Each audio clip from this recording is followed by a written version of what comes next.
بسم اللہ الرحمن الرحیم۔ آخر بی بی فاطمہ نے حضرت علی کے ساتھ نکاح سے کیوں انکار کیا؟ اللہ تعالیٰ نے ساری کائنات میں سب سے زیادہ خوبصورت حضور پاک صلی اللہ علیہ وسلم کو بنایا تھا، جیسا کہ حضرت عائشہ رضی اللہ عنہا کا فرمان ہے کہ مصر کی عورتوں نے حضرت یوسف کو دیکھ کر اپنے ہاتھ کاٹ لیے تھے۔ اگر وہ میرے حبیب حضور صلی اللہ علیہ وسلم کو دیکھ لیتی تو شاید اپنے سینوں پر چھریاں مار لیتی۔ حضور صلی اللہ علیہ وسلم کی ساری خوبصورتی اتر کر حضرت فاطمہ کے اندر آ گئی تھی، اسی لیے جو بھی حضرت فاطمہ کو دیکھتا تو حیران رہ جاتا، کیونکہ حضرت فاطمہ رضی اللہ عنہا کے پاکیزہ اخلاق اور ان کی خوبصورتی کے چرچے ہر زبان پر رہتے ہیں۔ حضرت فاطمہ رضی اللہ عنہا کی پیدائش حضور صلی اللہ علیہ وسلم کی نبوت کے اعلان کے 5 سال بعد ہوئی۔ اس وقت مکہ کے کافر حضور صلی اللہ علیہ وسلم کو دن رات پریشان کرتے تھے اور آپ کے گھر کے سامنے کوڑا ڈال دیتے۔ آپ صلی اللہ علیہ وسلم باہر نکلتے تو وہ ظالم سر پر مٹی پھینک دیتے اور کبھی آپ کو پیچھے سے دھکا دے کر گرا دیتے۔ حضرت فاطمہ رضی اللہ عنہا دھیرے دھیرے بڑی ہو رہی تھیں اور اپنے والد حضور صلی اللہ علیہ وسلم پر پڑنے والی ان سبھی مصیبتوں کو اپنی آنکھوں سے دیکھ رہی تھیں۔ ابھی حضرت فاطمہ رضی اللہ عنہا کی عمر صرف 5 سال ہی تھی کہ ایک دن اچانک ان کی امی حضرت خدیجہ رضی اللہ عنہا کا انتقال ہو گیا۔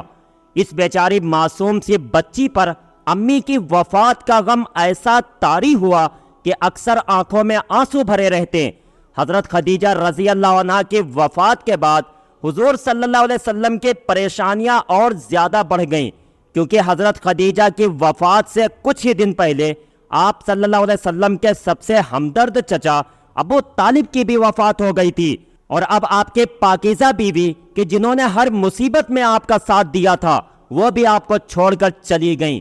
حضرت خدیجہ رضی اللہ عنہا کی وفات کے بعد حضور صلی اللہ علیہ وسلم پر ذمہ داریاں اور زیادہ بڑھ گئیں، کیونکہ ایک طرف 4 لڑکیاں تھیں کہ جن کے کھانے پینے کا انتظام بھی کرنا تھا، تو دوسری طرف نبوت کی وہ عظیم ذمہ داری تھی کہ جسے لے کر آپ صلی اللہ علیہ وسلم اس دنیا میں تشریف لائے تھے، اور آپ کی زندگی کا مقصد ہی اس ذمہ داری کو پورا کرنا تھا اور ساری دنیا کو بتانا تھا کہ صرف ایک اللہ ہی ہے کہ جو عبادت کے لائق ہے، باقی سارے معبود جھوٹے ہیں۔ اللہ نے حضور صلی اللہ علیہ وسلم کو 4 پاکیزہ بیٹیاں عطا فرمائی تھیں، جو کہ ہر مصیبت و غم میں بہت صبر کرنے والی اور اپنے والد حضور صلی اللہ علیہ وسلم کا ساتھ دینے والی تھیں۔ لیکن والد کی مصیبتیں دیکھ کر بیٹیوں کے دل میں بھی اکثر ایک خیال آتا رہتا کہ اے کاش ہمارا کوئی بڑا بھائی ہوتا کہ جو مصیبت پڑنے پر ہمارے والد کی مدد کرتا، ان کا ساتھ دیتا۔ ہم تو لڑکیاں ہیں، ہم مکہ کے ظالم کافروں سے اپنے والد کو کیسے بچا سکتے ہیں؟ ہم تو اپنی آنکھوں کے سامنے اپنے والد کو مار کھاتا دیکھتے ہیں، لیکن ان کے لیے کچھ بھی نہیں کر پاتے۔ حضرت فاطمہ رضی اللہ عنہا بھی حضور صلی اللہ علیہ وسلم پر پڑنے والی وہ سبھی مصیبتیں دیکھتی کہ صبح اٹھ کر آپ صلی اللہ علیہ وسلم گھر سے نکل جاتے اور سارا دن تپتی دھوپ میں مکہ کے لوگوں کو سمجھاتے کہ اے لوگو، تم ایک اللہ پر ایمان لے آؤ، لیکن وہ کافر لوگ کبھی تو حضور صلی اللہ علیہ وسلم کو مارنے لگتے اور کبھی آپ پر مٹی پھینکنے لگتے۔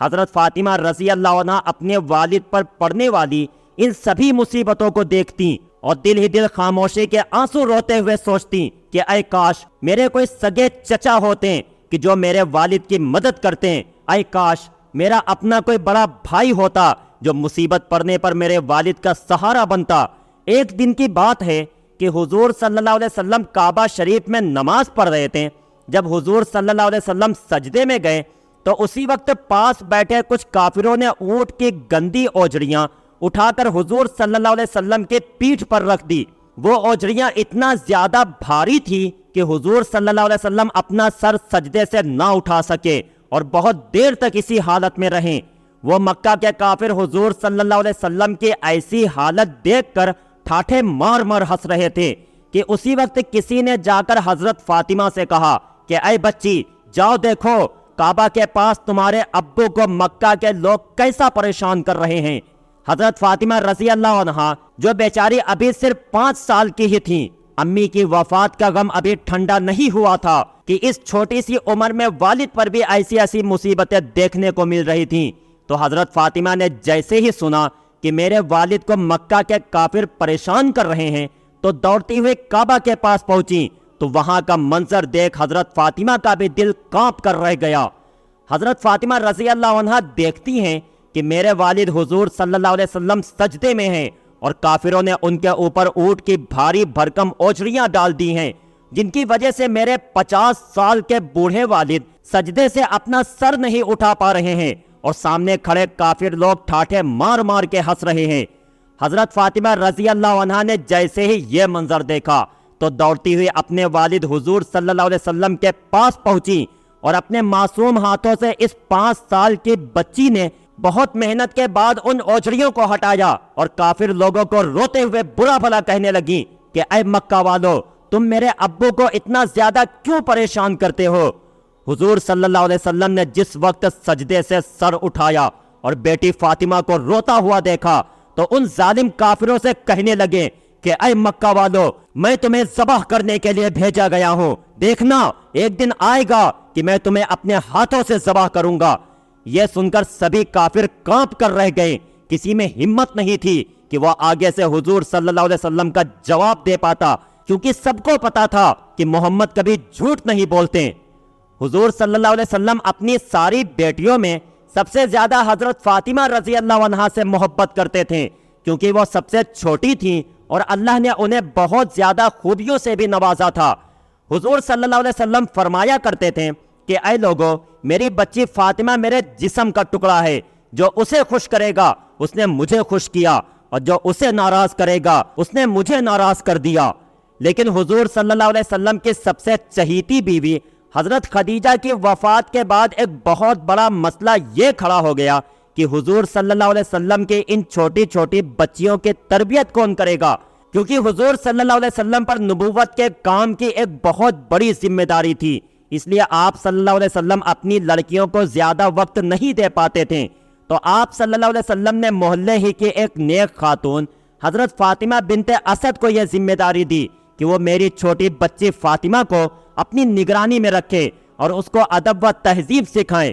لیکن ایک روایت کے مطابق حضرت فاطمہ بنت اسد فرماتی ہیں کہ جب میں نے حضور صلی اللہ علیہ وسلم کی بیٹی فاطمہ کو ادب سکھانا چاہا تو میں حیران رہ گئی، کیونکہ حضرت فاطمہ تو پہلے ہی سے بہت زیادہ با ادب لڑکی تھیں، وہ ہر کام بہت سلیقے سے انجام دیتی۔ جب کافروں نے حضور صلی اللہ علیہ وسلم کو اور آپ کے گھر والوں کو حد سے زیادہ پریشان کیا تو آخر حضور صلی اللہ علیہ وسلم نے ایک رات حضرت ابو بکر صدیق کے ساتھ مدینہ کی طرف ہجرت فرمائی۔ لیکن ہجرت کے وقت آپ صلی اللہ علیہ وسلم کی 2 بیٹیاں حضرت فاطمہ و حضرت زینب مکہ ہی میں تھیں، کیونکہ حضور صلی اللہ علیہ وسلم کی بیچ کی 2 بیٹیوں میں سے ایک کی تو وفات ہو چکی تھی اور دوسری بیٹی کی شادی آپ نے حضرت عثمان سے کر دی تھی، اور حضرت عثمان پہلے ہی اپنی بیوی کے ساتھ حبشہ کی طرف ہجرت کر کے جا چکے تھے۔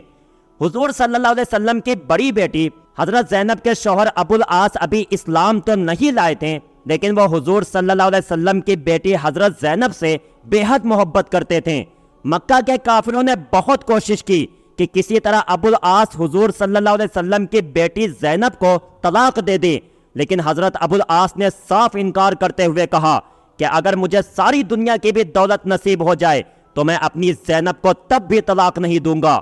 اب جب حضور صلی اللہ علیہ وسلم نے مکہ سے مدینہ ہجرت فرمائی تو آپ کی پیاری بیٹی فاطمہ ان نیک خاتون کی نگرانی میں تھی کہ جن کا نام بھی حضرت فاطمہ بنت اسد تھا۔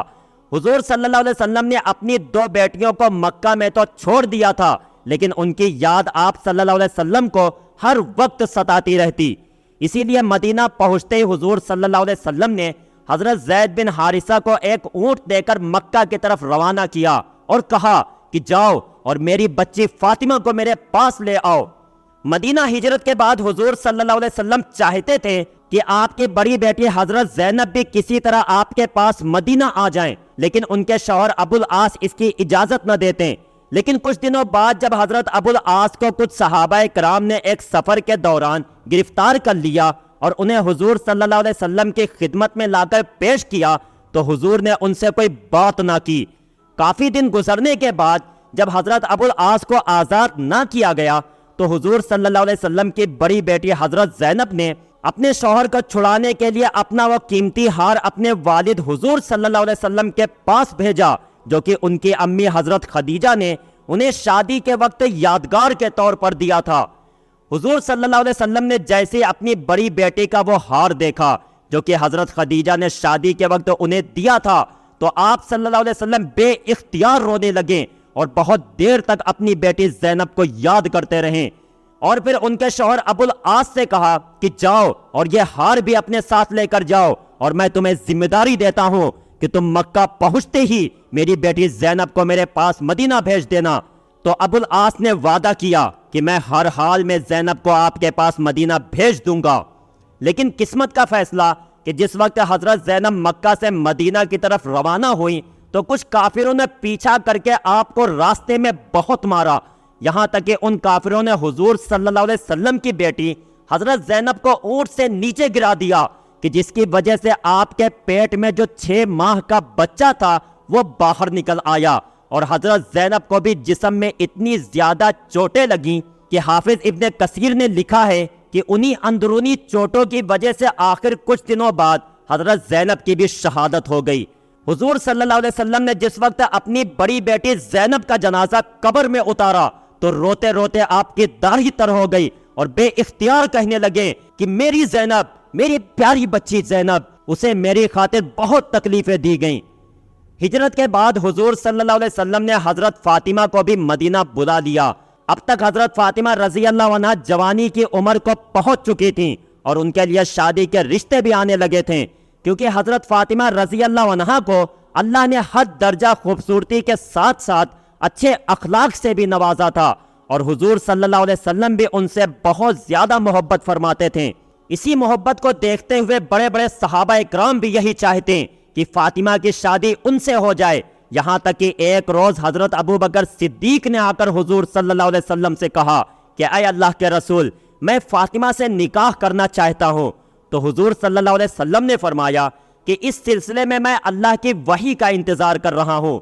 کچھ دنوں بعد حضرت عمر نے بھی بی بی فاطمہ سے نکاح کی خواہش ظاہر کی تو حضور صلی اللہ علیہ وسلم نے انہیں بھی منع فرما دیا۔ حضرت علی رضی اللہ عنہ بچپن ہی سے حضور صلی اللہ علیہ وسلم کے گھر میں پلے بڑھے تھے اور بعد میں بھی وہ عام طور سے گھر میں آیا جایا کرتے تھے، تو حضرت علی رضی اللہ عنہ بی بی فاطمہ کی پاکیزہ عادتوں سے بہت اچھی طرح واقف تھے، اس لیے ان کی بھی بہت بڑی تمنا تھی کہ کسی طرح حضرت فاطمہ کی شادی ان سے ہو جائے، لیکن وہ خود حضور صلی اللہ علیہ وسلم سے یہ بات کہنے کی ہمت نہیں کر پا رہے تھے۔ آخر ایک دن انہوں نے حضرت ابو بکر صدیق رضی اللہ عنہ سے جا کر کہا کہ میں فاطمہ سے شادی کرنا چاہتا ہوں، اس لیے آپ میری طرف سے حضور صلی اللہ علیہ وسلم کے پاس رشتہ لے کر جائیں۔ حضرت علی کے کہنے پر حضرت ابو بکر صدیق رضی اللہ عنہ حضور صلی اللہ علیہ وسلم کے پاس حضرت فاطمہ کا رشتہ لے کر پہنچے۔ آپ کے ساتھ اس وقت حضرت عمر رضی اللہ عنہ بھی آئے تھے۔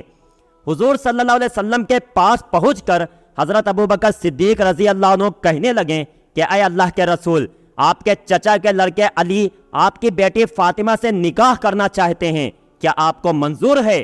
روایتوں سے معلوم ہوتا ہے کہ اس نکاح کے پیغام سے پہلے ہی حضور صلی اللہ علیہ وسلم کو اللہ کی طرف سے کچھ اشارے مل گئے تھے کہ فاطمہ کی شادی علی سے کرا دو۔ تو جب حضرت ابو بکر صدیق رضی اللہ عنہ اور حضرت عمر جیسے لوگ حضرت علی کا پیغام نکاح لے کر حضور صلی اللہ علیہ وسلم کے پاس پہنچے تو آپ نے جواب دیا کہ اے ابو بکر، میں اس بارے میں اپنی بیٹی فاطمہ سے مشورہ لینا چاہتا ہوں، اس لیے آپ لوگ تھوڑی دیر انتظار کریں۔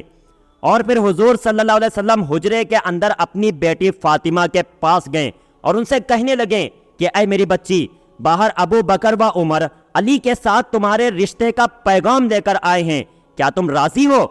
تو اس جگہ پر کچھ روایتوں سے معلوم ہوتا ہے کہ حضرت فاطمہ نے اس وقت ایک بڑا عجیب سا جواب دیا تھا، کیونکہ دوستو حضرت فاطمہ رضی اللہ عنہ تو بے حد خوبصورت تھیں اور حضرت علی رضی اللہ عنہ شکل و صورت سے اتنے زیادہ اچھے نہیں تھے، ان کی آنکھ میں بھی کچھ بیماری سی تھی کہ جس کی وجہ سے ان کی آنکھ پوری طرح نہیں کھلتی تھی، اور حضرت علی کے بائیں ٹانگ بھی ایک حادثے کی وجہ سے کچھ ٹیڑھی سی ہو گئی تھی، اور وہ قد میں بھی بہت چھوٹے تھے۔ اگرچہ حضرت علی رضی اللہ عنہ نے حضور صلی اللہ علیہ وسلم کا ہر موقع پر ساتھ دیا تھا اور اسلام کی خاطر انہوں نے ایسی ایسی قربانیاں دی کہ جنہیں بیان کرنا مشکل ہے۔ اس بات کا اعتراف سبھی صحابہ کرام کرتے تھے، اور حضرت فاطمہ بھی اس چیز سے اچھی طرح واقف تھیں، اور وہ حضرت علی کی بہت زیادہ عزت کرتی تھیں۔ لیکن جب ان کے ساتھ شادی کی بات آئی اور حضور صلی اللہ علیہ وسلم نے پوچھا، اے میری بچی فاطمہ، کیا تم علی کے ساتھ شادی کرنے کو تیار ہو؟ تو حضرت فاطمہ نے جواب دیا، کیا ایک ایسا انسان کہ جس کی آنکھ میں بیماری ہو وہ میری ہی قسمت میں لکھا تھا؟ تو حضرت فاطمہ رضی اللہ عنہا کا ایسا جواب سن کر حضور صلی اللہ علیہ وسلم مایوس ہو گئے اور اٹھ کر باہر کی طرف جانے لگیں۔ تو حضرت فاطمہ نے جب اپنے والد کے چہرے پر غم کے آثار دیکھے تو کہنے لگیں کہ اے میرے ابا جان، آپ کیا چاہتے ہیں؟ تو حضور صلی اللہ علیہ وسلم نے جواب دیا کہ اے فاطمہ، یہ رشتہ لے کر جو حضرات میرے پاس آئے ہیں ان کا میری زندگی پر ایک بہت بڑا احسان ہے، میں انہیں منع نہیں کر سکتا۔ تو حضرت فاطمہ نے کہا کہ پھر میں راضی ہوں۔ بیٹی کا ایسا جواب سن کر حضور صلی اللہ علیہ وسلم خوشی خوشی باہر آئیں اور حضرت ابو بکر و عمر کو خوشخبری سنائی کہ فاطمہ نے ہاں کر دی ہے۔ تو یہ دونوں حضرات جلدی سے باہر نکلیں اور جا کر حضرت علی سے کہا کہ تمہارے رشتے کے لیے ہاں ہو گئی ہے، اس لیے اب تم جلدی سے کچھ پیسوں کا انتظام کرو۔ لیکن حضرت علی کے پاس تو پیسے وغیرہ تھے نہیں، تو وہ کہنے لگے کہ میرے پاس تو کوئی انتظام نہیں ہے۔ اس پر حضرت ابو بکر صدیق نے کہا کہ کیا تمہارے پاس کوئی چیز رکھی ہے؟ تو حضرت علی نے جواب دیا کہ ہاں، میرے پاس جنگ میں لڑنے کے لیے ایک زرہ رکھی ہے۔ تو حضرت ابو بکر رضی اللہ عنہ نے کہا کہ جاؤ اور اسے لے آؤ، اور پھر حضرت علی رضی اللہ عنہ جلدی سے وہ زرہ لے کر آئیں۔ تو حضرت ابو بکر رضی اللہ عنہ انہیں لے کر حضرت عثمان کے گھر پہنچے اور کہنے لگے کہ اے عثمان، علی و فاطمہ کا نکاح ہونا ہے اور علی کے پاس پیسوں کی کمی ہے، اس لیے تم یہ زرہ رکھ لو اور اس کے بدلے علی کو کچھ پیسے دے دو۔ تو حضرت عثمان رضی اللہ عنہ نے جب یہ بات سنی کہ علی و فاطمہ کی شادی ہونے والی ہے تو وہ بہت خوش ہوئے اور جلدی سے حضرت علی کو 500 درہم پکڑاتے ہوئے کہا کہ اے علی، یہ زرہ بھی تم اپنے پاس رکھو اور میری طرف سے یہ 500 درہم ہدیے کے طور پر قبول کرو اور جاؤ اور اپنی شادی کا انتظام کرو۔ حضرت علی رضی اللہ عنہ نے وہ پیسے لا کر حضور صلی اللہ علیہ وسلم کو دے دیے، اور پھر آپ صلی اللہ علیہ وسلم نے انہی پیسوں سے حضرت فاطمہ کے لیے جہیز کا کچھ سامان منگوایا کہ جس میں ایک تانبے کا لوٹا تھا اور مٹی کے کچھ برتن، بچھانے کا ایک بستر تھا اور کھجور کے 2 تکیا تھے، اور پھر حضرت فاطمہ و حضرت علی کا نکاح کر دیا گیا۔ آگے چل کر ان دونوں حضرات سے جو اولادیں پیدا ہوئیں انہیں آج ہم نوجوانان جنت کے نام سے یاد کرتے ہیں۔ اس پورے اہل بیت گھرانے کی فضیلتوں میں ہزاروں حدیثیں مروی ہیں کہ حضور صلی اللہ علیہ وسلم نے حضرت فاطمہ کے بارے میں فرمایا کہ میری بچی فاطمہ میرے جگر کا ٹکڑا ہے، جس نے میری بچی کو رلایا اس نے مجھے رلایا، اور جس نے میری بچی کو خوش کیا اس نے مجھے خوش کیا۔ ایک اور حدیث میں ہے کہ حضور صلی اللہ علیہ وسلم نے فرمایا کہ میری بیٹی کا نام فاطمہ اس وجہ سے رکھا گیا کیونکہ اللہ نے اسے جہنم سے بچا لیا ہے، اور جو بھی میری بچی فاطمہ سے محبت کرے گا اللہ اسے بھی جہنم سے بچا لے گا۔ حضرت علی رضی اللہ عنہ سے حضور صلی اللہ علیہ وسلم فرمایا کرتے تھے کہ اے علی، تو میرا بھائی ہے، جنت میں تیرا گھر میرے گھر کے سامنے ہوگا۔ حضرت فاطمہ رضی اللہ عنہ سے نکاح کے کچھ سالوں بعد حضرت علی رضی اللہ عنہ نے چاہا کہ وہ ابو جہل کی بیٹی سے بھی نکاح کر لیں، لیکن حضور صلی اللہ علیہ وسلم کو جیسے ہی اس بات کی خبر ہوئی تو حضرت علی کو سختی سے منع فرمایا کہ میں کسی حال میں بھی علی کو اجازت نہیں دیتا کہ میری بیٹی فاطمہ کی موجودگی میں وہ کسی اور لڑکی سے شادی کریں، کیونکہ میری بچی فاطمہ میرے جگر کا ٹکڑا ہے، اور جس نے اسے تکلیف دی اس نے مجھے تکلیف دی، اور جس نے اسے خوش رکھا اس نے مجھے خوش رکھا۔ اسی لیے حضرت علی نے ساری زندگی حضرت فاطمہ کی موجودگی میں کسی اور لڑکے سے شادی نہ کی۔ دوستو، آخر میں بس یہی دعا ہے کہ اللہ تعالی ہمیں بھی جنت میں ان پاکیزہ ہستیوں کے قدموں میں جگہ عطا فرما دے، آمین۔ پیارے دوستو، امید کرتا ہوں کہ آج کی ویڈیو آپ کو بہت پسند آئی ہوگی۔ ویڈیو پسند آئی ہو تو لائک کر کے چینل کو ضرور سبسکرائب کر لیں، اور جاتے جاتے ایک پیارا سا کمنٹ کر کے ضرور بتانا کہ آپ کو یہ ویڈیو کیسی لگی۔ السلام علیکم۔